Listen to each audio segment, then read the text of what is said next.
Hey guys! Oh, I've missed you all so much. It's been a while since I recorded an episode for my podcast. A lot has just been happening, and where do I start? Um, First off, I'm really happy and excited to be back. I took a bit of a break, not knowing that I needed a break. It just kind of happened because of everything that was going on with the pandemic, and also with work, with family, and then my 5-year-old starting kindergarten. So, all of that put together, it was just a lot that I didn't quite anticipate to be a lot for me. Um, I basically managed it the best that I could, which meant that I had to accept the fact that I wasn't able to do it all when I want to do it. And some things had to take, the back seat. Some things had to pause. And parts of those things were this podcast, my blog writing, because I do a lot of stuff. I do a lot of stuff with work, with family, with my personal passion projects, with studying to finish my Ayurveda advisor certification, with taking care of my daughter, with spending time with, my parents, my sisters, my friends, spending time with my fiance. Um, it's just a lot of things that I just wasn't anticipating would kind of all come together at the same time. And it was something that was really hard for me to deal with. I was actually speaking with my therapist this week, and it was really her suggestion to potentially create a podcast out of this, because I'm sure if, I definitely I'm definitely a lot better about it now, about taking, a pause and having a break from so many things that I wanted to spend time on, like my work in Ayurveda, my podcast, my blog writing, but I didn't take it that easy. I was really coming hard on myself. There was a lot of shame happening. There was a lot of you could have done better. There was a lot of you're slacking off. There was a lot of you're not really serious about this. But she really helped me put things into perspective in terms of I'm only one person. I'm only one person.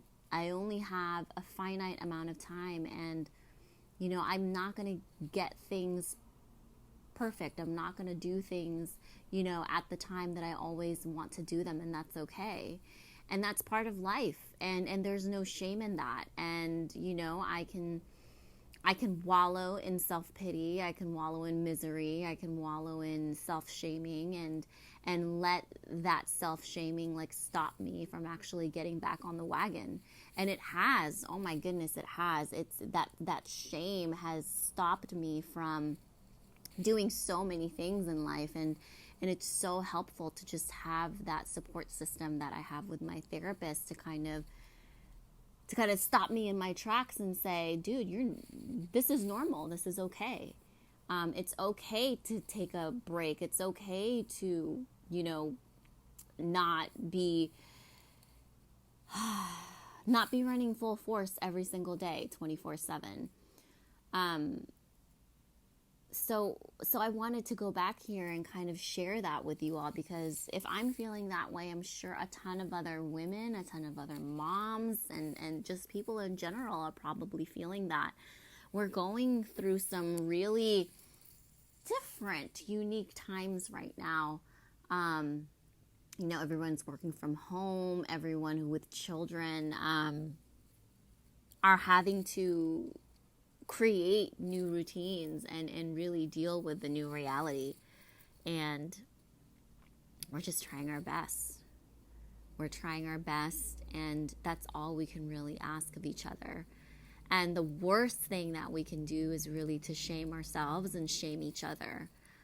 And I think that my partner and I have been doing a really great job in just being more understanding and more, willing to work together in making this new living arrangement work for both of us. I used to go into, my company's office to work, and now I don't have that because of COVID. We're all working from home.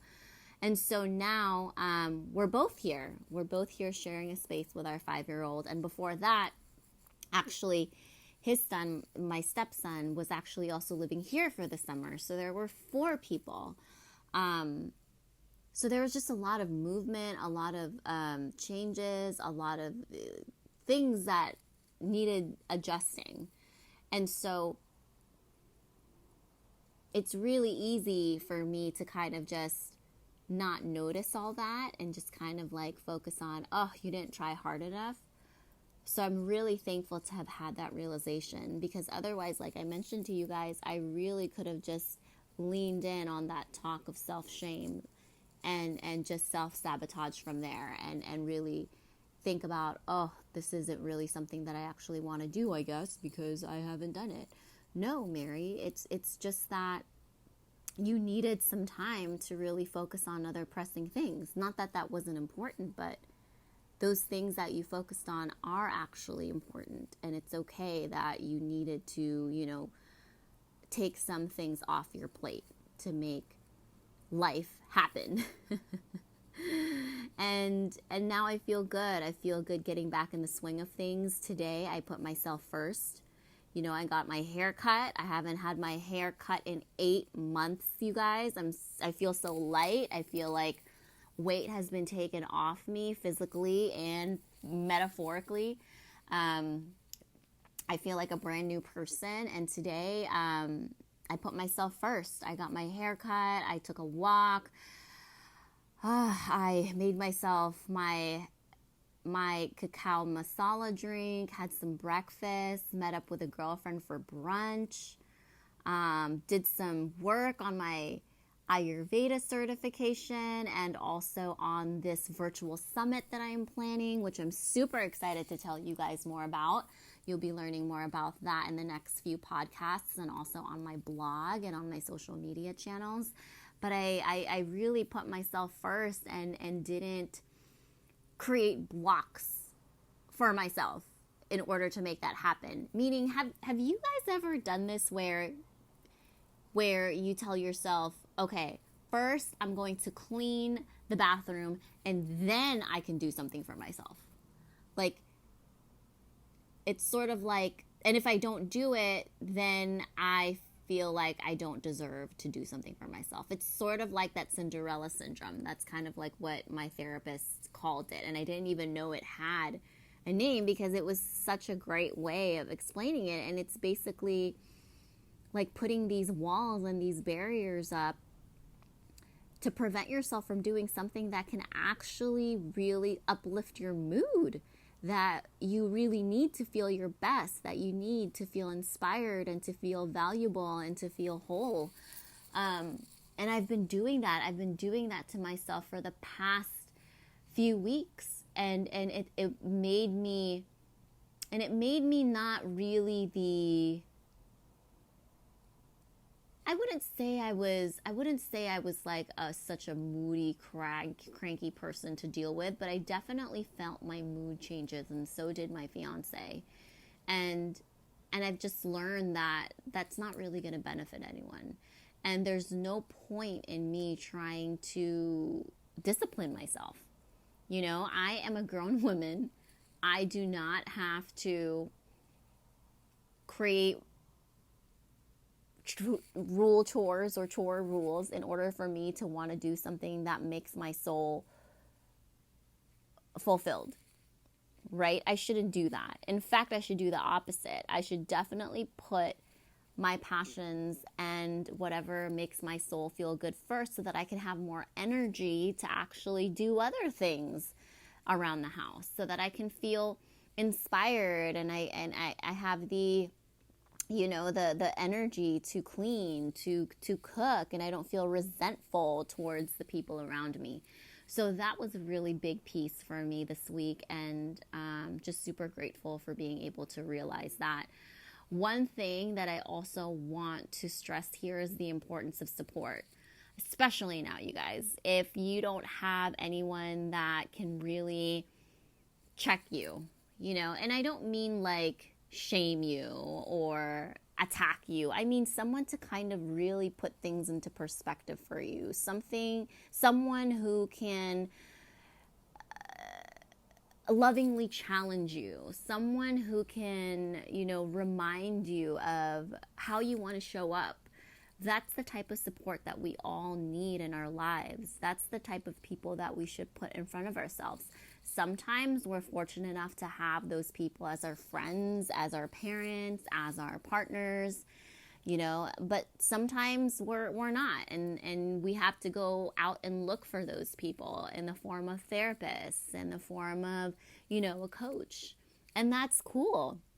I mean, my partner is such a great person to speak with about these things, but I also know that it's not fair of me to kind of put all of that ownership on him. Like, I need to be able to speak to someone else about situations or feelings or emotions that are coming up for me regarding our relationship. That's not him. So that's why it's important to have that type of support in different places in your life, right? Again, as a therapist, as a coach, as a mentor, like those are some areas or types of support that you can get around here. And I know everybody has their own living, I guess, situations where you might not be able to afford like a therapist right now or a coach right now, but there are options out there. I think I linked those options in a recent blog post of mine. So I'll go ahead and relink that blog post in the show notes here so you guys can take a look. But definitely explore the different options that are out there because it is so helpful.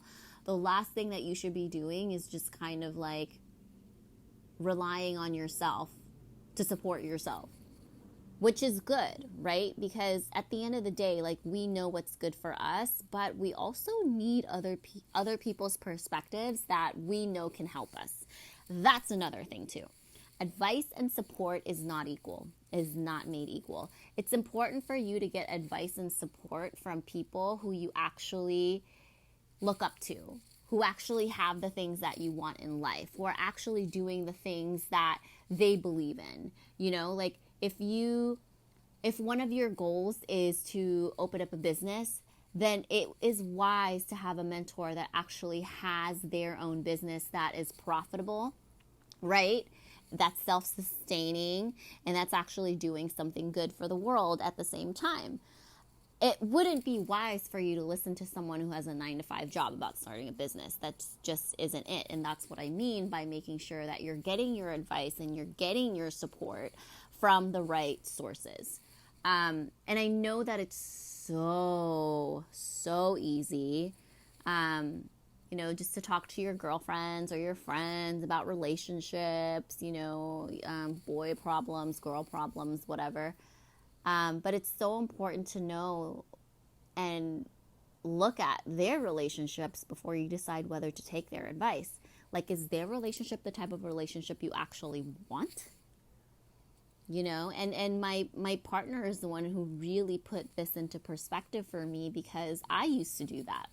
I used to talk to a bunch of my girlfriends about our relationship and take their advice, and he was right. He was absolutely right. Like, if I'm going to take a relationship advice from people, it should be people that I know's relationships are actually a relationship that I want to emulate, right? Which is a relationship of understanding, of compassion, of love, of support, of growth, of honesty, a fun relationship, an adventurous relationship, a relationship filled with abundance. Those are all the things that I really value in the relationship. And the same thing with a therapist, same thing with a mentor. It's really important to find someone that you respect and has the things that you want. And I'm not saying you're going to find that all in one person, but there are traits and characteristics that you can find in different people as well. So just a tip on that. But I'm really excited just to get back here on my groove, get my groove back. Mary getting her groove back, and start creating content for you again. I've been, like I mentioned, I've been pretty quiet on the podcast, which means that I've also been pretty quiet on Instagram, on my YouTube, on my blog, but I'm super stoked to get back into it. And also, guys, if you want me to talk about anything specific, please do tell me, because your feedback is very important, very valuable. It actually helps me create content that I know you actually want to listen to. So let me know. But before I go, I just want to reiterate the overarching topic here about shame. Like, please, please do not shame yourselves. Do not shame yourselves. Do not go into self-pity.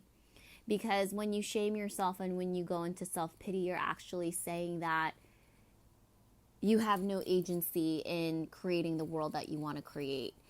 You're saying that things just happen to you. You know, you're saying that there's nothing that you can do to create the situation that you want. You're sort of just taking what you're getting, if that makes sense. And it's harder to kind of make that change, make that transition, you know, when you're shaming yourself, because now you're just kind of like in that mode of, oh, I'm not good enough, instead of, okay, this is what's happening. Let me think about why this is happening, and let me put the pieces in my life that will allow me to actually do what I want to do. So for me, the example was, or not example, but for me, what was happening was there was just a lot of things to do. There were a lot of things to do, and I was trying to do it all by myself. And that's just not happening. And so what I'm doing now is, or the changes that I'm making, is that I'm putting myself first. I'm creating days where I can do that, right? I'm choosing the days where I can do that. And I'm also choosing to invest financial resources so I don't have to let things fall through the cracks, right? I'm actually going to hire someone to help me clean the house. I'm actually going to go back to doing online grocery shopping. So these are the type of like changes that we can all make, right? Once we really stop shaming ourselves, accept our circumstance, and just problem solve, create solutions for ourselves. And that's really a part of life. Life is never going to be perfect. Life is never going to be how we pictured it exactly to the T. It's more about accepting where we're at, figuring out how to roll with it, with grace and ease and love. So hopefully this helps you guys who are going through similar things that I was and I still am. I know this is not going to be the last instance that I have a lot on my plate and that I encounter feelings of shame.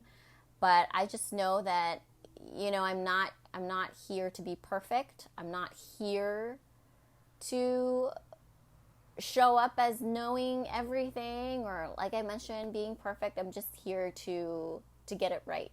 And you know, part of getting it right means sometimes you get it wrong. Sometimes you get it wrong, and you just gotta experiment and let it go. Just let it go. Even the concept of rightness is very vague and abstract, because what is right, right? Right is different for everybody. So even having that definition of right is different for you and me. So your right might not even be my right. But anyway, I'm going into another topic. But point is, let's not shame ourselves. Let's accept where we're at, who we are, and come up with creative solutions so that we can continue to, you know, live a life with joy, live a life of purpose, and get things done. All right, you guys, thank you so much for listening. If you haven't yet, please make sure to rate this podcast and review it. That allows more people to find Just Flow With It. And if you want to follow me on social, my handle is at Mary Vallarta on all of the social channels. We can connect further there. And then otherwise, I will see you all next time here on Just Flow With It. Thank you.